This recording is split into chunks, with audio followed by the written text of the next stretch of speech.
বিশ্বনবী একবার সাইয়েদনা আনাস রাদিয়াল্লাহু তাআলা আনহুকে একটা ছোট্ট জিনিস আনতে পাঠালেন। ছোট্ট আনাসকে বললেন আমার জুব্বা নিয়ে আসো। তো জুব্বা আনতে যখন বেরোলেন আনাস রাদিয়াল্লাহু তাআলা আনহু, দেখলেন মদিনার অলিতে গলিতে বাচ্চারা কুতকুত খেলে। তো এই খেলা দেখে আনাস রাদিয়াল্লাহু তাআলা আনহু উনি ভুলে যে উনিও দাঁড়িয়ে খেলা দেখতে শুরু করলেন।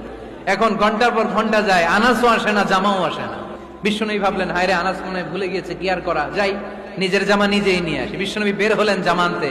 বের হয়েই দেখে মদিনার গলিতে বাচ্চারা খেলতেছে, ওইদিকে আনাস রাদিয়াল্লাহু আনহু দাঁড়ানো। বিষ্ণু ইসলাম কিছু বললেন না, যে উনিও আনাস রাদিয়াল্লাহু তাআলা আনহুর পাশে দাঁড়িয়ে খেলা দেখতে আরম্ভ করলেন। খেলা দেখতে দেখতে হঠাৎ বিশ্বনবীর দিকে চোখ পড়ে গেছে।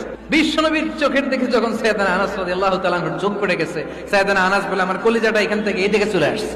আয় হায়, এখন আমার মনে পড়ছে বিশ্বনবীর জামা আনতে পাঠাইছিল।